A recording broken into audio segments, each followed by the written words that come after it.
नमस्कार दोस्तों, TET classes with Sneha में आपका स्वागत है। दोस्तों, आज की वीडियो में प्रीवियस ईयर ऑनलाइन परीक्षा 11 जनवरी 2022 का सामाजिक अध्ययन का पेपर सॉल्व करेंगे। आइए क्लास शुरू करते हैं। क्वेश्चन है, एक तमिल शब्द जो 3 राजवंशों चोला, चेरा और पांड्या के प्रमुखों के लिए प्रयोग होता था वह है। बताइए दोस्तों क्या है। कौन सा ऑप्शन से हो जाएगा? 31 का 4th ऑप्शन से होगा मूवेंदार। मूवेंदार शब्द एक तमिल शब्द को संदर्भित करता है जिसका अर्थ है 3 शासक परिवारों के प्रमुखों के लिए इस्तेमाल किया जाता है। चोल, चेर और पांड्या जो लगभग 2300 साल पहले दक्षिण भारत में शक्तिशाली हो गए थे। राजा चोल को सबसे महान चोल शासक माना जाता है। नेक्स्ट क्वेश्चन है 32 क्वेश्चन, दिल्ली सल्तनत की भीतरी सीमाओं की नीति क्या थी? बताइए दोस्तों क्या थी। 32 का आंसर हो जाएगा 3rd ऑप्शन से हो जाएगा वनों को काट कर शहरों की पृष्ठभूमि में स्थित भीतरी का सुदृढ़ीकरण। दिल्ली सल्तनत की भीतरी सीमा से आशय था कि गैरिसन शहरों की पृष्ठभूमि में स्थित भीतरी क्षेत्रों की स्थिति को मजबूत करना, जैसे गंगा यमुना के दोआब से जंगलों को काटकर साफ किया जाए और व्यापार मार्गों की सुरक्षा और क्षेत्रीय व्यापार को बढ़ाने के लिए नए किले और शहर बनाए गए। नेक्स्ट क्वेश्चन है 33 क्वेश्चन, निम्नलिखित वक्तव्यों को पढ़कर सही विकल्प का चयन कीजिए। औरंगजेब द्वारा जारी किए गए फरमान ने स्वीकृत किया। ए, ईस्ट इंडिया कंपनी को शुल्क मुक्त व्यापार का अधिकार। बी, निजी व्यापारियों को शुल्क मुक्त व्यापार का अधिकार। बताइए दोस्तों कौन सा ऑप्शन से हो जाएगा। 33 का 1st ऑप्शन से हो जाएगा केवल ए। नेक्स्ट क्वेश्चन है 34 क्वेश्चन, पहले के पुरा स्थलों में से एक पुरा स्थल भुज होम में खाना पकाने के लिए चूल्हों के चिन्ह मिले हैं। 34 का कौन सा ऑप्शन से होगा दोस्तों। 34 का 3rd ऑप्शन से हो जाएगा झोपड़ियों के अंदर और बाहर दोनों। बुर्ज होम को वर्तमान में कश्मीर भी कहते हैं में खाना पकाने के लिए चूल्हों के चिन्ह मिले हैं। पुरातात्विविदों को झोपड़ियों के अंदर और बाहर दोनों ही स्थानों पर आग जलाने की जगह मिली है। लोग बुर्ज होम के गड्ढों के नीचे घर बनाते थे जिन्हें गर्तवास कहा जाता था। नेक्स्ट क्वेश्चन है 35 क्वेश्चन,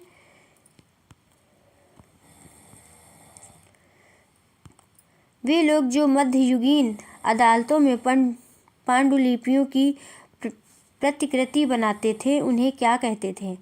35 का आंसर होगा 3rd ऑप्शन से हो जाएगा लिपिक। मध्ययुगीन अदालतों में पांडुलिपियों की प्रतिकृति बनाने वालों को लिपिक या नकल नवीस कहा जाता था, जो हाथ से ही पांडुलिपियों की प्रतिकृति बनाते थे। यह इसलिए क्योंकि मध्ययुगीन काल के दिनों में छापे खाने तो नहीं थे, इसलिए लिपिक की प्रतिकृतियां बनाते थे। नेक्स्ट क्वेश्चन है 36 क्वेश्चन, अभिकथन है ए है हम्पी वाणिज्यिक और सांस्कृतिक गतिविधियों का केंद्र था। कारण है हम्पी के बाजारों में मुस्लिम सौदागरों के लिए सामूहिक रूप से प्रयुक्त नाम चेट्टियों और यूरोपीय व्यापारियों का जमघट लगा रहता था। बताइए दोस्तों कौन सा ऑप्शन से हो जाएगा। 36 का 1st ऑप्शन से हो जाएगा। ए और आर दोनों सही हैं और आर सही व्याख्या है ए की। नेक्स्ट क्वेश्चन है 37 क्वेश्चन, भारत में ब्रिटिश राज के संदर्भ में निम्नलिखित कथनों ए और आर को पढ़िए। अभिकथन है ए, ईस्ट इंडिया कंपनी ने अपने राज्य क्षेत्र में स्थायी बंदोबस्त और महालवाड़ी बंदोबस्त लागू किए। कारण है इन बंदोबस्तों को कृषि पद्धति में खासकर सिंचाई व्यवस्था में सुधार की जरूरत थी। सही विकल्प का चयन कीजिए। बताइए दोस्तों कौन सा ऑप्शन से हो जाएगा। 37 का आंसर हो जाएगा 3rd ऑप्शन से हो जाएगा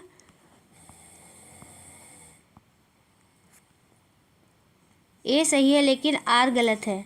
ईस्ट इंडिया कंपनी ने अपने राज्य क्षेत्र में स्थायी बंदोबस्त और महालवाड़ी बंदोबस्त लागू किए थे। ईस्ट इंडिया कंपनी को इन व्यवस्था को शुरू करने का मात्र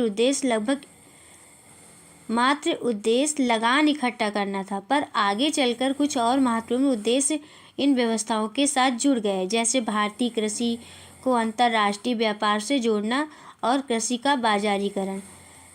भारत में ब्रिटिश राज्य के संदर्भ में कथन ए सही है, लेकिन कथन आर गलत है। नेक्स्ट क्वेश्चन है 38 क्वेश्चन।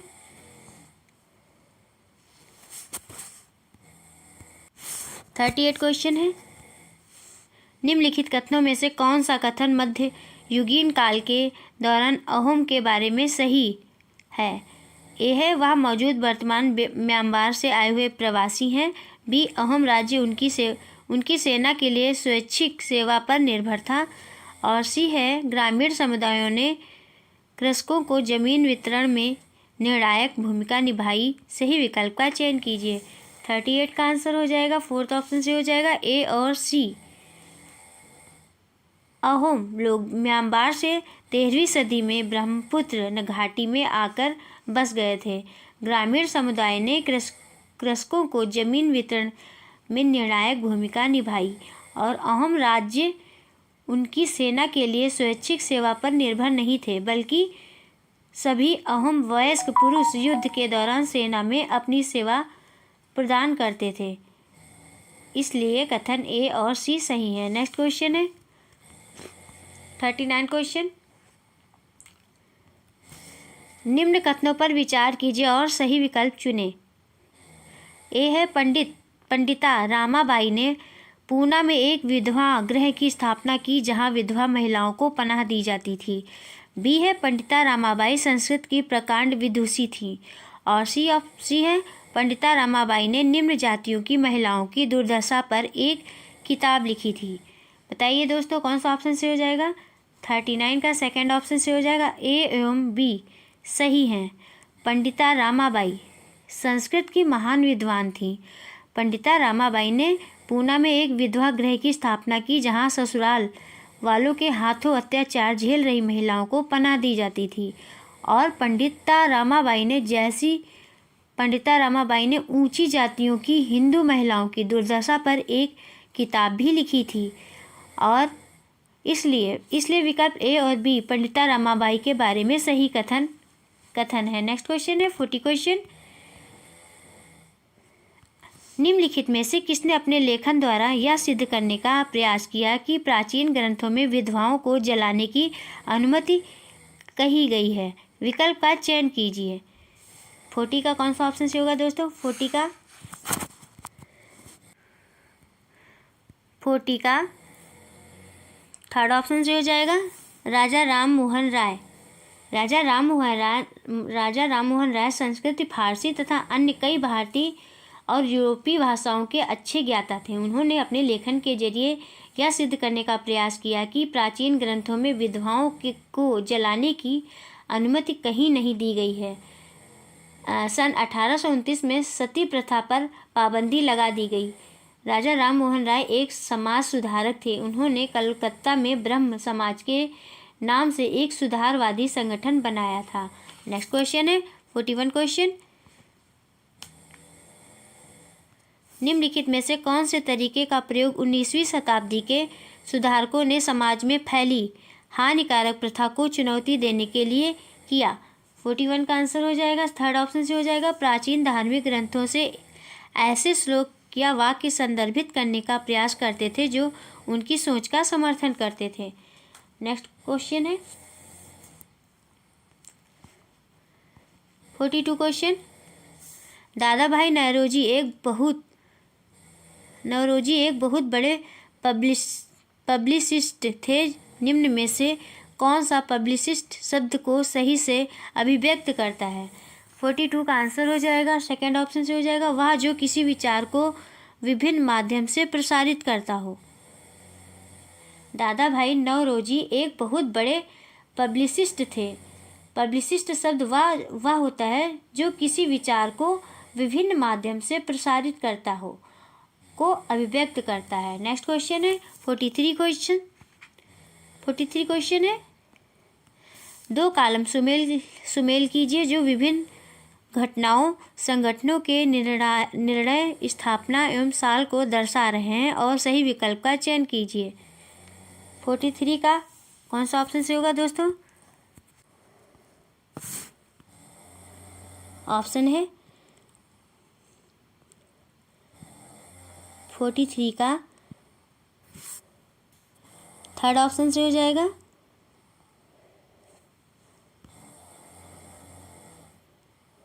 रॉलेट सत्याग्रह 1919 में हुआ था और हिंदुस्तान सोशलिस्ट रिपब्लिक संगठन की स्थापना 1928 में हुई थी और भारतीय कम्युनिस्ट पार्टी की स्थापना 1925 में हुई थी और पूर्ण स्वराज की घोषणा 1929 में हुई थी। इसलिए दोस्तों थर्ड ऑप्शन सही होगा। नेक्स्ट क्वेश्चन है 44 क्वेश्चन। स्वतंत्र भारत में राज्यों के गठन के संदर्भ में निम्न कथन किसने दिया था? राष्ट्रवाद की बढ़ावा देने वाली हर चीज़ आगे बढ़नी चाहिए और उसके रास्ते में रुकावट डालने वाली हर चीज़ को खारिज कर दिया जाना चाहिए। हमने यह कसौटी भाषाई प्रांतों पर भी अपनाई है और इस कसौटी के हिसाब से हमारी राय में इस मांग को समर्थन दिया जा सकता है। 44 का आंसर हो जाएगा, फोर्थ ऑप्शन से होगा, सरदार वल्लभ भाई पटेल। उप प्रधानमंत्री सरदार वल्लभ भाई पटेल भाषा के आधार पर राज्यों के गठन की नीति के विरोधी थे, जिसमें उन्होंने कहा भारत की पहली और आखिरी जरूरत यह है कि उसे एक राष्ट्र बनाया जाए। नेक्स्ट क्वेश्चन है 45 क्वेश्चन। पृथ्वी के संदर्भ में निम्न कथनों पर विचार करें। ए है पृथ्वी का कक्षीय समतल के साथ इसका अक्ष 66.5 डिग्री का कोण बनाता है। बी है पृथ्वी का अपने अक्ष पर घूमना परिक्रमण कहलाता है। सही विकल्प का चयन कीजिए। 45 का आंसर हो जाएगा, फर्स्ट ऑप्शन से हो जाएगा। ए सही है और बी गलत है।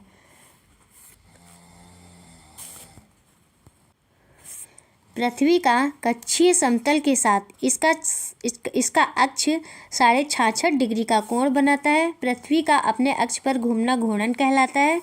सूर्य के चारों ओर स्थित कक्ष में पृथ्वी की गति को परिक्रमण कहते हैं, इसलिए ए सही है और बी गलत है। नेक्स्ट क्वेश्चन है 46 क्वेश्चन।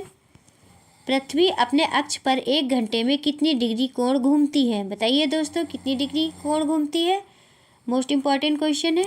46 का आंसर हो जाएगा, फोर्थ ऑप्शन से हो जाएगा, 15 डिग्री। पृथ्वी लगभग 24 घंटे में अपने अक्ष पर 360 डिग्री घूमती है। पृथ्वी लगभग 24 घंटे में अपने अक्ष पर 360 डिग्री घूमती है और पृथ्वी अपने अक्ष पर 1 घंटे में 15 डिग्री और 4 मिनट में 1 डिग्री घूमती है। नेक्स्ट क्वेश्चन है 47 क्वेश्चन।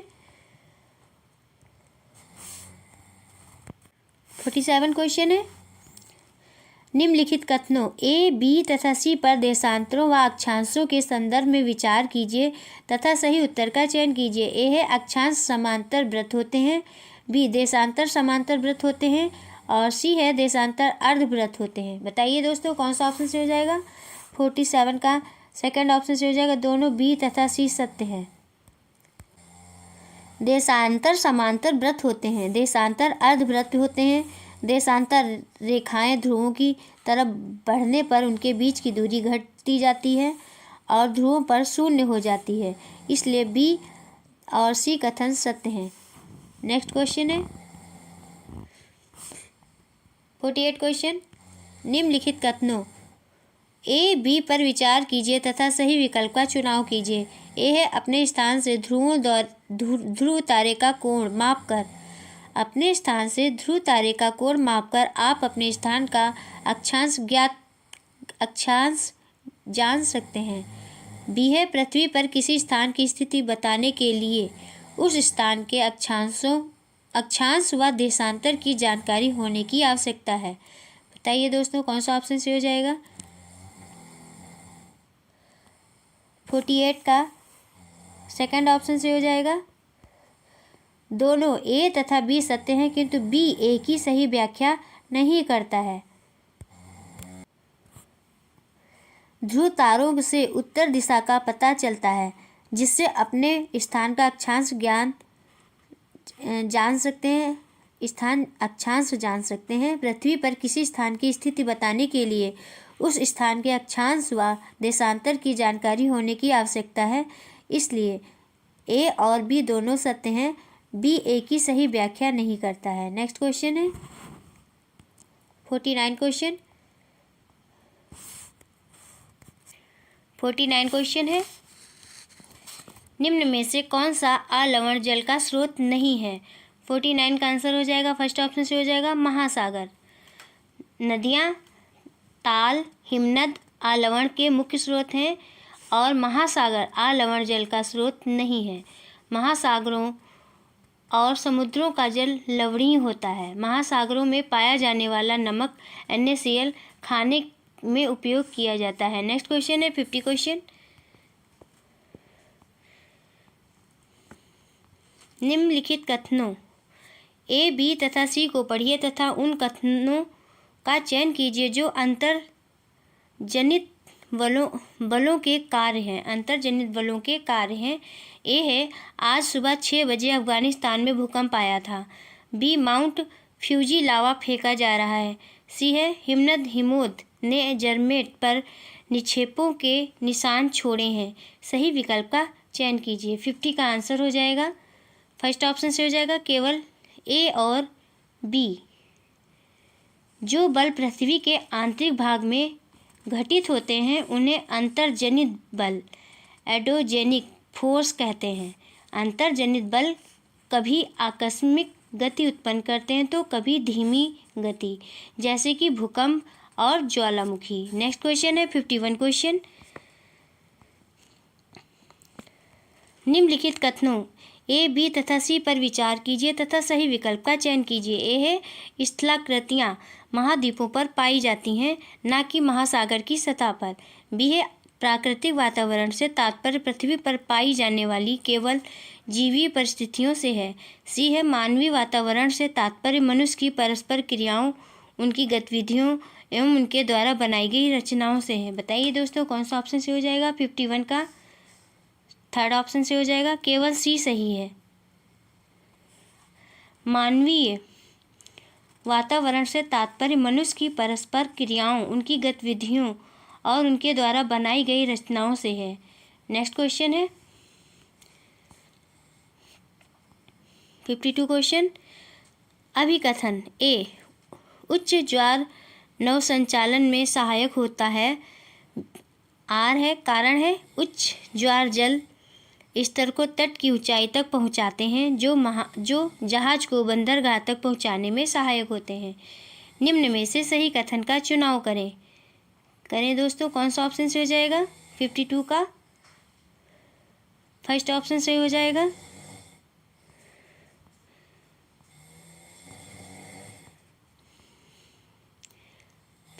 फर्स्ट ऑप्शन से हो जाएगा। दोनों ए और आर सही हैं और आर सही व्याख्या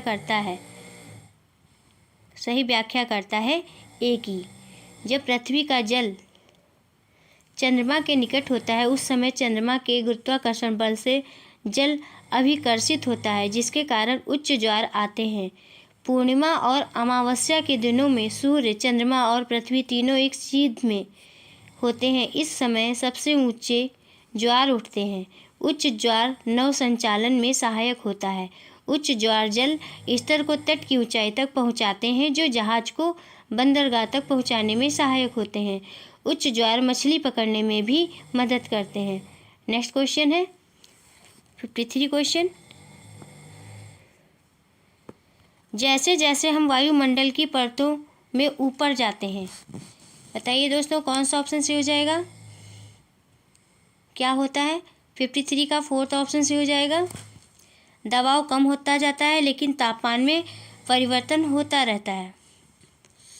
जैसे जैसे वायुमंडल की परतों में ऊपर जाते हैं वैसे वैसे दबाव कम होता जाता है लेकिन तापमान में परिवर्तन होता रहता है। नेक्स्ट क्वेश्चन है 54 क्वेश्चन। भारत के भौतिकी रूपों के संदर्भ में निम्नलिखित कथनों पर विचार करें और सही विकल्प का चयन कीजिए। ए है, बहुत से लोकप्रिय पहाड़ी स्थान मध्य हिमालय में स्थित हैं। बी है उत्तरी मैदान घनी आबादी वाले क्षेत्र होते हैं क्योंकि नदियों के मैदानों में उपजाऊ भूमि होती है कृषि के लिए। और सी है पश्चिमी घाट में खनिजों की प्रचुरता है और या घनी आबादी वाले हैं। बताइए दोस्तों कौन सा ऑप्शन से हो जाएगा? 54 का थर्ड ऑप्शन से हो जाएगा। केवल ए और बी सही हैं। बहुत से लोकप्रिय पहाड़ी स्थल मध्य हिमालय में स्थित है। मध्य हिमालय बृहद हिमालय के दक्षिण से पूर्व से लेकर पश्चिम तक उसके साथ साथ फैला हुआ है। हिमालय की 5 श्रेणियां महत्वपूर्ण हैं। पीर पंजाल पर्वत श्रेणी, धौलाधर पर्वत श्रेणी, महाभारत पर्वत श्रेणी और नागटिब्बा पर्वत श्रेणी और मसूरी पर्वत श्रेणी। उत्तरी मैदान घनी आबादी वाले क्षेत्र होते हैं क्योंकि नदियों के मैदानों में कृषि के लिए उपजाऊ भूमि होती है, इसलिए कथन सी सही विकल्प नहीं है। नेक्स्ट क्वेश्चन है 55 क्वेश्चन।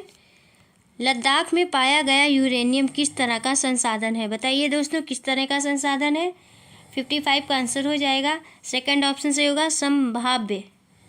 लद्दाख में पाया गया यूरेनियम संभाव्य तरह का संसाधन है।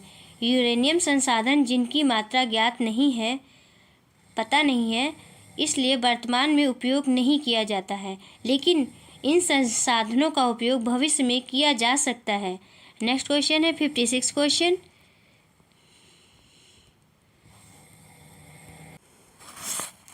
क्वेश्चन है निम्नलिखित कथनों पर विचार करें तथा सही विकल्प का चयन कीजिए। ए है आर्थिक रूप से विकसित देश सघन जनसंख्या वाला देश हो सकता है। बी है जनसंख्या के आधार पर महिलाओं का आधिक्य अनिवार्य रूप से समाज में उनकी बेहतर स्थिति को दर्शाता है। और सी है किसी देश की जनसंख्या संगठन का अध्ययन करने के लिए जनसंख्या पिरामिड एक साधन है। बताइए दोस्तों कौन सा ऑप्शन से हो जाएगा? 56 का थर्ड ऑप्शन सही हो जाएगा। ए तथा सी दोनों सही हैं। आर्थिक रूप से विकसित देश सघन जनसंख्या वाला देश हो सकता है, यह कथन बिल्कुल सही है। जैसे चीन आर्थिक रूप से विकसित देश है तथा विश्व का सबसे घनी जनसंख्या वाला देश भी है। नेक्स्ट क्वेश्चन है 57 क्वेश्चन। निम्नलिखित कथनों ए तथा बी पर विचार कीजिए तथा सही विकल्प का चयन कीजिए। ए है कृषि क्रियाकलाप विश्व के उन्हीं प्रदेशों में संकेंद्रित है जहां फसल उगाने के लिए उपयुक्त कारक विद्यमान है। बी है उन डेयरी तथा कुक्कुट उत्पाद कृषि तंत्र के निर्माता के अंतर्गत आते हैं। 57 का कौन सा ऑप्शन से होगा दोस्तों? 57 का थर्ड ऑप्शन से हो जाएगा। दोनों ए तथा बी सही हैं। कृषि क्रियाकलाप विश्व के उन्हीं प्रदेशों में संकेंद्रित हैं जहां फसल उगाने के लिए उपयुक्त कारक विद्यमान हैं। अनुकूल स्थलाकृति मृदा और जलवायु कृषि क्रियाकलाप के लिए अनिवार्य है। कृषि या खेती को एक तंत्र के रूप में देखा जा सकता है। ऊन, डेयरी तथा कुक्कुट उत्पाद कृषि तंत्र के निर्गतों के अंतर्गत आते हैं, इसलिए ए और बी दोनों सही विकल्प हैं। नेक्स्ट क्वेश्चन है 58 क्वेश्चन। निम्नलिखित में से कौन सी भाषा तिब्बत वर्मा परिवार से संबंधित है? बताइए दोस्तों कौन सा ऑप्शन से हो जाएगा? 58 का फोर्थ ऑप्शन से हो जाएगा खासी। खासी भाषा तिब्बत वर्मा भाषा परिवार से संबंधित है। यह पूर्वोत्तर भारत के खासी जनजातीय समुदाय द्वारा बोली जाने वाली भाषा है। असमिया, फारसी और सिंधी भारोपीय भाषा परिवार का सदस्य है। नेक्स्ट क्वेश्चन है 59 क्वेश्चन। सामाजिक विज्ञान संकेत करता है, किसका संकेत करता है दोस्तों? 59 का कौन सा ऑप्शन से हो जाएगा? 59 का थर्ड ऑप्शन से हो जाएगा सामाजिक संदेश वाले विज्ञापन बनाने की तरफ। सामाजिक विज्ञान सरकार व निजी संस्थाएं बनाती हैं जिसमें समाज में किसी महत्वपूर्ण संदेश का प्रसारण हो सके, ये सामाजिक विज्ञापन कहलाते हैं। सामाजिक विज्ञापन सरकार संदेश वाले विज्ञापन बनाने की तरफ संकेत करता है। नेक्स्ट क्वेश्चन है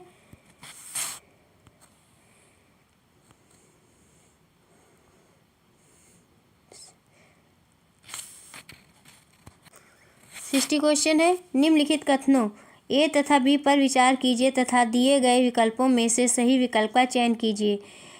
विकल्प ए है सरकार के 2 या 2 से अधिक स्तर होते हैं। बी है कानून, कराधान और प्रशासन के मामले में प्रत्येक स्तर का अपना अधिकार क्षेत्र होता है। बताइए दोस्तों कौन सा ऑप्शन से हो जाएगा। 60 का सेकंड ऑप्शन से हो जाएगा। ए और बी दोनों सत्य हैं। सरकार के 2 या 2 से अधिक स्तर होते हैं। सरकार अलग अलग स्तरों पर काम करती है, स्थानीय स्तर पर, राज्य के स्तर पर और राष्ट्रीय स्तर पर। कानून, कराधान और प्रशासन के मामले में प्रत्येक स्तर का अपना अधिकार क्षेत्र होता है, इसलिए विकल्प ए और बी दोनों सही है। नेक्स्ट क्वेश्चन है 61 क्वेश्चन।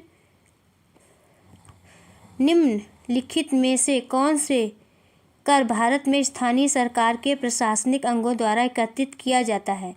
ए है वस्तु एवं सेवा कर, बी है जल कर, सी है संपत्ति कर और डी है आय कर। सही विकल्प का चयन कीजिए। बताइए दोस्तों कौन सा ऑप्शन से हो जाएगा। 61 का फोर्थ ऑप्शन से हो जाएगा ए और फोर्थ ऑप्शन से हो जाएगा बी और सी। भारत में प्रशासनिक स्थानीय सरकार अंगों द्वारा जल कर व संपत्ति कर एकत्रित किया जाता है। वस्तु एवं सेवा कर राज्य व केंद्र सरकार द्वारा एकत्रित किया जाता है और आय कर केंद्रित सरकार द्वारा एकत्रित किया जाता है। नेक्स्ट क्वेश्चन है 62 क्वेश्चन।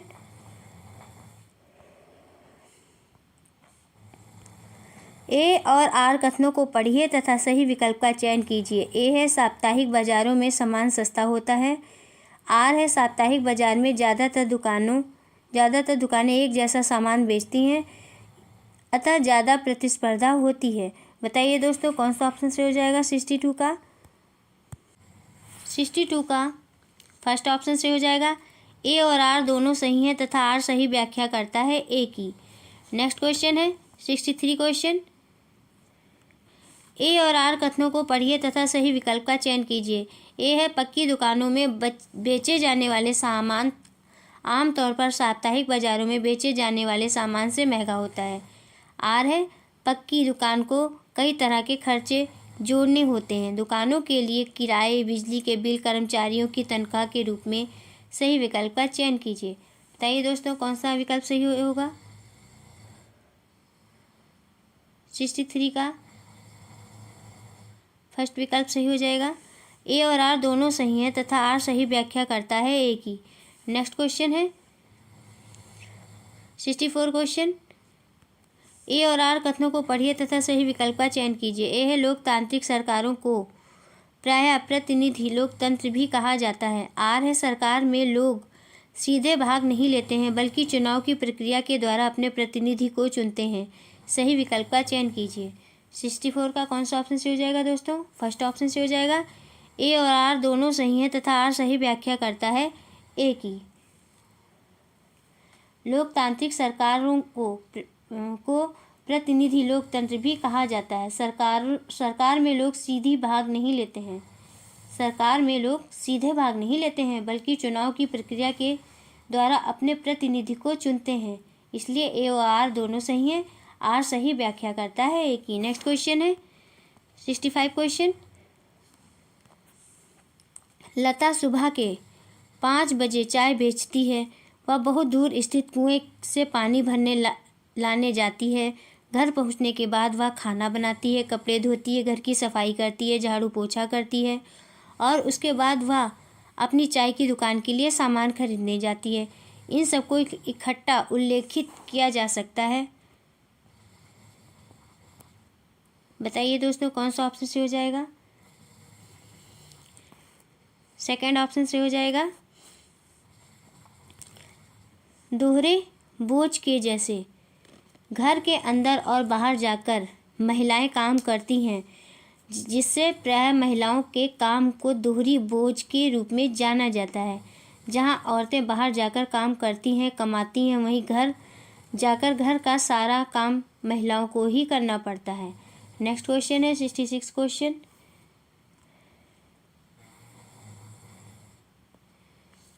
निम्नलिखित में से क्या 1950 में अपनाए गए भारत में वास्तविक संविधान का एक अंग नहीं था। कौन सा नहीं था दोस्तों। 66 का आंसर हो जाएगा थर्ड ऑप्शन से हो जाएगा मौलिक कर्तव्य। वर्ष 1950 में अपनाए गए भारत के वास्तविक संविधान का अंग मौलिक कर्तव्य नहीं था, बल्कि मौलिक कर्तव्य 42वें संविधान संशोधन अधिनियम 1976 द्वारा जोड़ा गया। अनुच्छेद 51 के तहत वर्णित 11 मौलिक कर्तव्य हैं, जिनमें से प्रथम 10 मौलिक कर्तव्य 42वें संशोधन द्वारा जोड़े गए हैं तथा 11वें को 2002 में 86वें संशोधन द्वारा जोड़ा गया था। मौलिक कर्तव्य भारत के संविधान का खंड है जो राज्यों के अपने नागरिकों और कर्तव्यों के मौलिक दायित्वों को निर्धारित करते हैं। नेक्स्ट क्वेश्चन है 67 क्वेश्चन। निम्नलिखित में से कौन सा मौलिक अधिकार के प्रयोग का उदाहरण नहीं है? नहीं है पे ध्यान देना है दोस्तों। 67 का आंसर हो जाएगा, फोर्थ ऑप्शन से हो जाएगा, पैतृक संपत्ति उनके बच्चों को विरासत में मिलती है। पैतृक संपत्ति उनके बच्चों को विरासत में मिलती है या मौलिक अधिकार के अंतर्गत नहीं आता है। नेक्स्ट क्वेश्चन है 68 क्वेश्चन। भारतीय संविधान के अनुच्छेद 22 के अंतर्गत निम्नलिखित में से कौन से गिरफ्तार हुए व्यक्ति का आश्वस्त मौलिक अधिकार नहीं है? नहीं पे ध्यान देना है दोस्तों।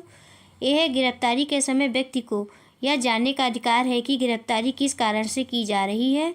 बी है गिरफ्तारी के 24 घंटों के भीतर मजिस्ट्रेट के सामने पेश होने का अधिकार।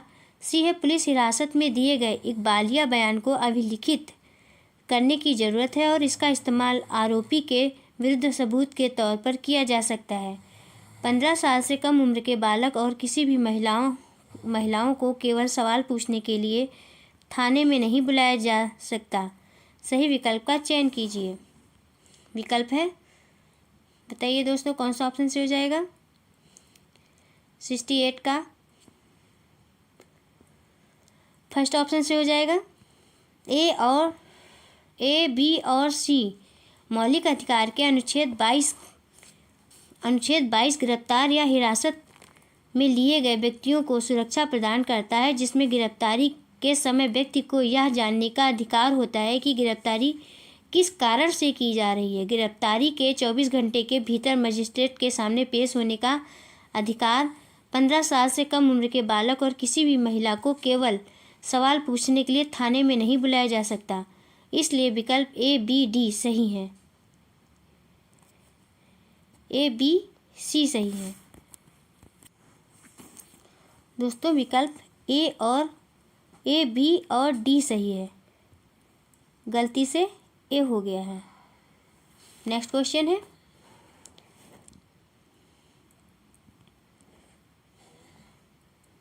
89 क्वेश्चन है। Amnesty International organisation of volunteers अभियान चलाता है। 69 का कौन सा ऑप्शन से होगा दोस्तों? फर्स्ट ऑप्शन से हो जाएगा, पूरी दुनिया में मानवाधिकारों के लिए। Amnesty International organisation of volunteers एक अंतर्राष्ट्रीय स्वयंसेवी संस्था है जो अपना उद्देश्य मानवीय मूल्यों और मानवीय स्वतंत्रता को बचाने और भेदभाव मिटाने के लिए शोध एवं प्रतिरोध करने एवं हर तरह के मानवाधिकारों के लिए लड़ना बताती है। इसकी स्थापना ब्रिटेन में वर्ष 1961 में की गई थी। नेक्स्ट क्वेश्चन है 70 क्वेश्चन।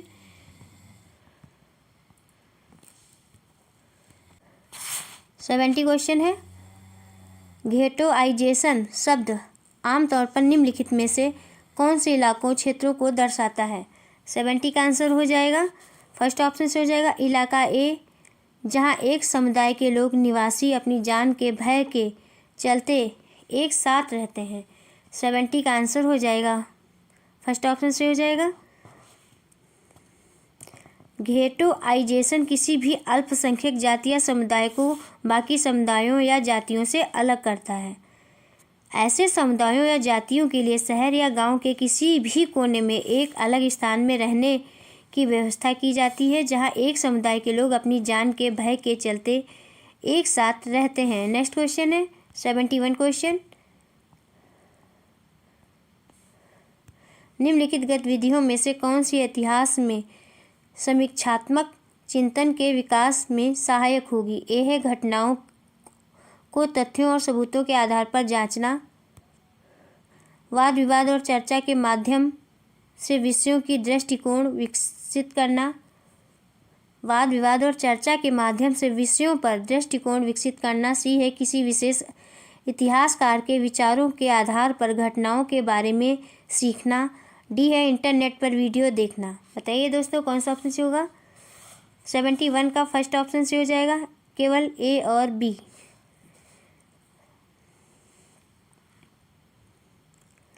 समीक्षात्मक चिंतन ऐतिहासिक तर्क के केंद्र में है। छात्रों को भूत, वर्तमान और भविष्य के समय के बीच अंतर करने में सक्षम होना चाहिए। समीक्षात्मक चिंतन घटनाओं को तथ्यों और सबूतों के आधार पर जांचना के विकास में सहायक है। वाद विवाद और चर्चा के माध्यम से विषयों पर दृष्टिकोण विकसित करने में सहायक होते हैं। केवल ए और बी सही विकल्प हैं।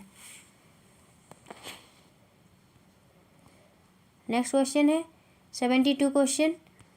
कोठारी आयोग के अनुसार ए भारत को केवल विकासवाद दृष्टिकोण के संदर्भ से नहीं देखा जाना चाहिए।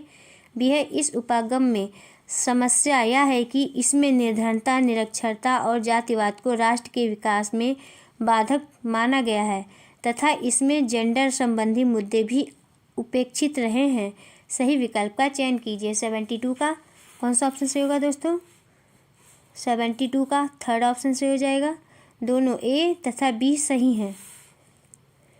नेक्स्ट क्वेश्चन है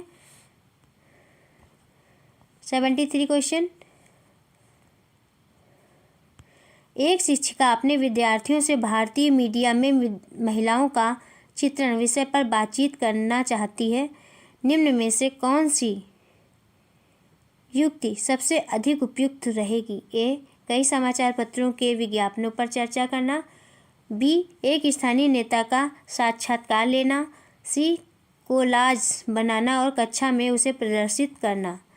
उपयुक्त विकल्प का चयन कीजिए। उपयुक्त विकल्प कौन सा होगा दोस्तों? 73 का थर्ड ऑप्शन से हो जाएगा, ए और सी दोनों। शिक्षिका अपने विद्यार्थियों से भारतीय मीडिया में महिलाओं का चित्रण विषय पर बात करना चाहती है तो शिक्षिका को कई समाचार पत्रों के विज्ञापनों पर चर्चा करना तथा ऐसे कोलाज बनाना और कक्षा में उसे प्रदर्शित करना जिसमें विद्यार्थियों को भारतीय मीडिया में महिलाओं की स्थिति का पता चल सके। भारतीय मीडिया में महिलाओं की स्थिति पुरुषों के अनुसार बहुत ही खराब है। महिलाओं की समान भागीदारी नहीं है। भारतीय मीडिया में अमूमन सभी क्षेत्रों प्रिंट, इलेक्ट्रॉनिक, वेब मैगजीन में महिलाओं का औसत पुरुषों की तुलना में बेहद कम है। इसलिए ए और सी सबसे उपयुक्त युक्ति है। नेक्स्ट क्वेश्चन है 74 क्वेश्चन। छात्रों को जाति आधारित भेदभाव के जरिए उत्पीड़न के मुद्दे से परिचित कराने के लिए निम्नलिखित में से कौन सा संसाधन उपयोगी होगा? 74 का आंसर हो जाएगा 74 का फोर्थ ऑप्शन से हो जाएगा, डॉक्टर बी.आर. अम्बेडकर के बचपन के अनुभवों के वृत्तांत। नेक्स्ट क्वेश्चन है 75 क्वेश्चन। एक शिक्षिका अपने विद्यार्थियों के साथ समानता के विरुद्ध संघर्ष के बारे में चर्चा चाहती है। इसके लिए वह अपनी चर्चा में निम्न उदाहरणों में से कौन से उपयुक्त उदाहरण सम्मिलित कर सकती है?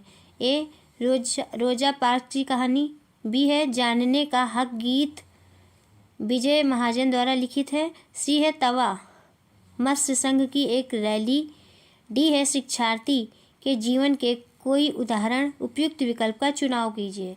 75 का कौन सा ऑप्शन से हो जाएगा दोस्तों? 75 का फोर्थ ऑप्शन से हो जाएगा, केवल ए, बी, सी और डी।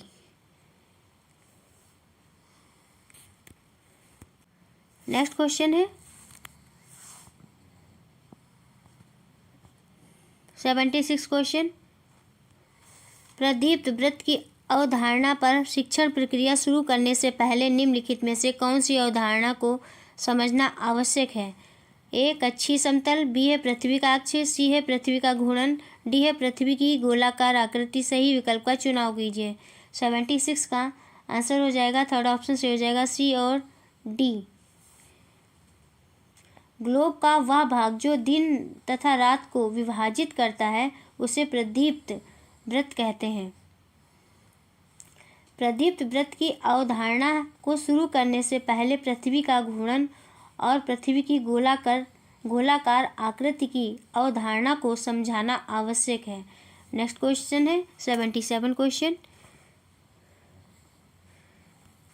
विभिन्न विषयों जिनमें सामाजिक विज्ञान भी शामिल है में पाठ योजना बनाते हुए 5E मॉडल काफ़ी प्रचलित है। निम्नलिखित गतिविधियों में से कौन सी इसका हिस्सा नहीं है? बताइए दोस्तों, कौन सी इसका हिस्सा नहीं है?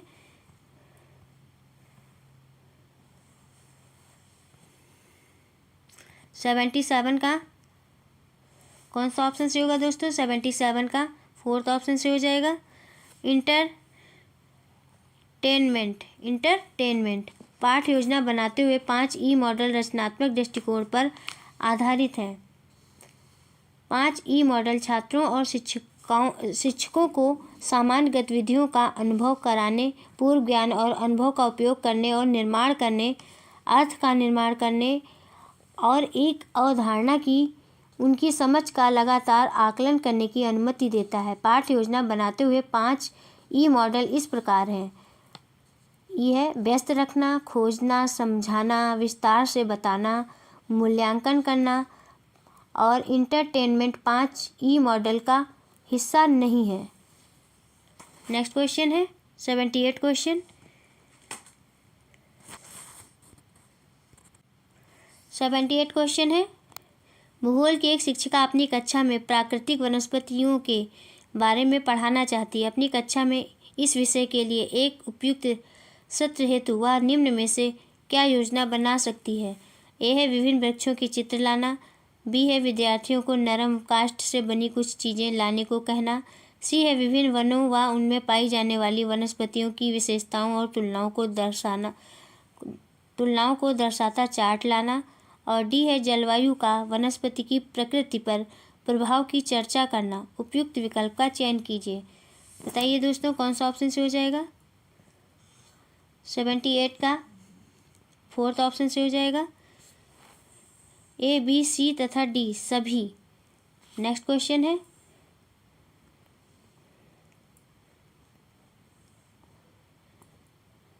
79 क्वेश्चन। कक्षा का एक छात्र कहता है प्राचीन भारत में नगर प्रमुख मंदिरों के आसपास विकसित हुए, जैसे कि तमिलनाडु में मदुरई और तंजावुरा। यह कथन कहते समय छात्र निम्नलिखित में से किस प्रकार के तर्क का प्रयोग कर रहा है? 79 का आंसर होगा फर्स्ट ऑप्शन से हो जाएगा आगमनात्मक तर्क। इस प्रकार यह कथन कहते समय छात्र आगमनात्मक तर्क का प्रयोग कर रहा है। आगमनात्मक तर्क का एक तरीका है जिसमें परिसर को कुछ सबूतों की आपूर्ति के रूप में देखा जाता है। नेक्स्ट क्वेश्चन है 80 क्वेश्चन। निम्नलिखित में से कौन सा प्रश्न दिहाड़ी मजदूरों के विषय पर समीक्षात्मक चिंतन कौशल विकसित करने में सबसे ज़्यादा प्रभावी होगी? 80 का आंसर हो जाएगा सेकंड ऑप्शन से हो जाएगा। क्या कारखाने की तुलना में कॉल सेंटर में काम करने की स्थिति बेहतर होती है? समीक्षात्मक चिंतन तथ्यों का वस्तुपरण विश्लेषण करते हुए कोई निर्णय लेना आलोचनात्मक चिंतन या समीक्षात्मक चिंतन कहलाता है। नेक्स्ट क्वेश्चन है 81 क्वेश्चन। श्री डी सोजा चाहते हैं कि उनके छात्र अनुभव से समझें कि प्रतिस्पर्धी बाजार में कीमतों में अंतर बहुत ज़्यादा नहीं हो सकता है। इस प्रयोजन से निम्नलिखित में से कौन सा छुट्टियों में किया जाने वाला प्रोजेक्ट सबसे उपयुक्त होगा? बताइए दोस्तों, कौन सा ऑप्शन से हो जाएगा? 81 का थर्ड ऑप्शन से हो जाएगा। सब्जी के साप्ताहिक हाट पर जाकर विभिन्न विक्रेताओं से गोभी की कीमत पूछना। नेक्स्ट क्वेश्चन है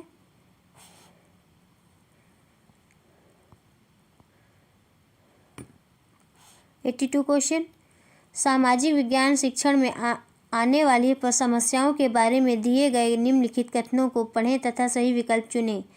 अभिकथन है ऐतिहासिक घटनाओं की व्याख्याएं सामाजिक विज्ञान शिक्षण को और भी चुनौतीपूर्ण विषय बना देती हैं। कारण है सामाजिक विज्ञान पढ़ाने वाले शिक्षकों की संख्या पर्याप्त नहीं है। सही विकल्प चुनें। 82 का आंसर हो जाएगा, फर्स्ट ऑप्शन से हो जाएगा। ए और आर दोनों सही हैं तथा आर सही व्याख्या करता है ए की। नेक्स्ट क्वेश्चन है 83 क्वेश्चन। आप अपने छात्रों को एक वृत्त चित्र दिखा रहे हैं और जब वह वृत्त चित्र आधा देखा जा चुका है तो उसमें एक ऐसा दृश्य दिखाया जाता है जो एक विशेष समुदाय को नकारात्मक रूप से चित्रित करता है। इस तरह की स्थिति से निपटने का सबसे जिम्मेदारीपूर्ण तरीका क्या होगा? बताइए दोस्तों, क्या होगा? 83 का थर्ड ऑप्शन से हो जाएगा। छात्रों के साथ उस दृश्य का विश्लेषण करें जिसके दौरान वे समुदाय के संबंध में पेश की गई धारणाओं और सामान्यीकरणों का विरोध कर सकें। नेक्स्ट क्वेश्चन है 84 क्वेश्चन। इतिहास के एक शिक्षक अपने छात्रों को बराबर के शासनकाल के दौरान हुए विभिन्न युद्धों के बारे में पढ़ाना चाहते हैं। निम्नलिखित में से कौन सा स्रोत इसके लिए प्राथमिक स्रोत हो सकता है? 84 का कौन सा ऑप्शन से होगा दोस्तों? 84 का फर्स्ट ऑप्शन से हो जाएगा बाबरनामा या बाबर के संस्मरण। शिक्षक छात्रों को बाबर के शासनकाल के दौरान हुए युद्धों के बारे में पढ़ाना चाहती है, तो बाबरनामा या बाबर के संस्मरण छात्रों को पढ़ाने के लिए प्राथमिक स्रोत होगा। नेक्स्ट क्वेश्चन है 85 क्वेश्चन। प्रारंभिक स्तर के विद्यार्थी जो ग्रामीण क्षेत्रों में रहते हैं के द्वारा निम्नलिखित विषय में से क्षेत्र सर्वेक्षण के प्रयोग से हल किया जा सकता है। 85 का कौन सा ऑप्शन से होगा दोस्तों? फोर्थ ऑप्शन से हो जाएगा कृषि कार्य संबंधी प्रक्रियाएं। प्राथमिक स्तर के विद्यार्थी जो ग्रामीण क्षेत्र में रहते हैं उनके लिए कृषि कार्य संबंधी प्रक्रियाएं विषयों से क्षेत्र सर्वेक्षण के प्रयोग से हल किया जा सकता है। नेक्स्ट क्वेश्चन है 86 क्वेश्चन। शैक्षिक उद्देश्य छात्र दीवानी कानून और आपराधिक कानून के उद्देश्य के बारे में अपनी समझ दर्शाएंगे। निम्नलिखित में से कौन सा प्रश्न इस शैक्षिक उद्देश्य को पूरा करने में उपयुक्त है? 86 का फर्स्ट ऑप्शन से हो जाएगा समाचार पत्र में उल्लिखित दुराचार चुनें और उन्हें कारणों सहित दीवानी या आपराधिक कानून के मामलों के रूप में वर्गीकृत करें। नेक्स्ट क्वेश्चन है 87 क्वेश्चन। निम्नलिखित सामाजिक विज्ञान प्रश्नों में से कौन सा विद्यार्थियों में समालोचनात्मक चिंतन को विकसित करने का अवसर प्रदान करता है? 87 का कौन सा ऑप्शन से हो जाएगा दोस्तों? 87 का फर्स्ट ऑप्शन सही होगा, ए और बी।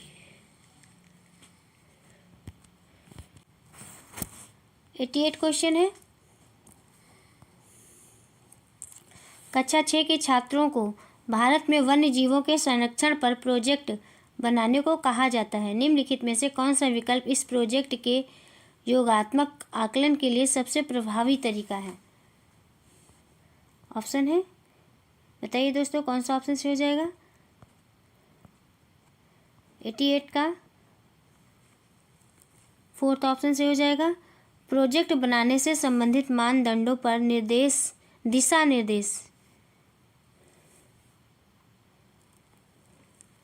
किसी प्रोजेक्ट को बनाने में प्रोजेक्ट बनाने से मानदंडों पर दिशा निर्देश प्रोजेक्ट के योगात्मक आकलन के लिए सबसे प्रभावी तरीका है। नेक्स्ट क्वेश्चन है 89 क्वेश्चन। श्री हरप्रीत अपने छात्रों से 1857 विद्रोह की ओर अग्रसर करने वाली केंद्रीय घटना पर शोध करके एक संक्षिप्त टिप्पणी लिखने को कहते हैं। वे जमा कराए कार्य को अधिगम के लिए आकलन में प्रयोग करना चाहते हैं। उनके लिए निम्न में से कौन सा प्रश्न पूछना सबसे प्रासंगिक होगा? बताइए दोस्तों कौन सा ऑप्शन से होगा? 89 का फर्स्ट ऑप्शन से हो जाएगा सबसे महत्वपूर्ण घटना तय करते समय आपकी विचार प्रक्रिया क्या थी? अधिगम के लिए आकलन में प्रयोग करने के लिए सबसे उपयुक्त प्रश्न है, वह सबसे महत्वपूर्ण घटना करते समय आपकी विचार प्रक्रिया क्या थी? नेक्स्ट क्वेश्चन है 90 क्वेश्चन। 4 छात्र भारत का एक ऐसा मानचित्र देख रहे हैं जिसका स्केल 1 सेंटीमीटर बराबर 100 किलोमीटर है। छात्र 1, चलिए अब हम अपनी कॉलोनी का एक बड़ा स्केल नक्शा बनाएं। दूसरा छात्र, हमारी कॉलोनी का चित्र बनाने के लिए हमें बड़े कागज भी काफ़ी हैं। छात्र 3, बड़े पैमाने की किसी चीज़ का अर्थ यह नहीं है कि बड़े कागज़ की ज़रूरत होगी, हमें उसका स्केल बदलना होगा। चलिए हम कागज़ पर 1 सेंटीमीटर बराबर 500 किलोमीटर लेते हैं। चौथा छात्र, नहीं, हमें केवल अपनी कॉलोनी का नक्शा बनाना है, इसलिए हम 1 सेंटीमीटर का प्रयोग कम दूरी दर्शाने के लिए कर सकते हैं।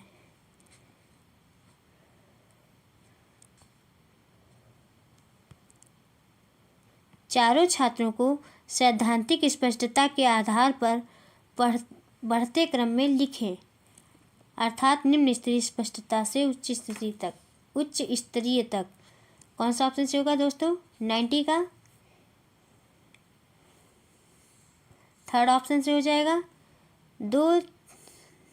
2 से बड़ा 3, 3 से बड़ा पहला और फिर चौथा। दिए गए प्रश्न में विकल्प 3 बिल्कुल सही है। नेक्स्ट क्वेश्चन है। बस दोस्तों आज की वीडियो में इतना ही। दोस्तों यदि आपको क्लास पसंद आई हो तो चैनल को सब्सक्राइब करिए, लाइक करिए, शेयर करिए और कमेंट्स करके बताइए कि क्लास कैसी रही। मिलते हैं नेक्स्ट क्लास में। Thank you for watching this video.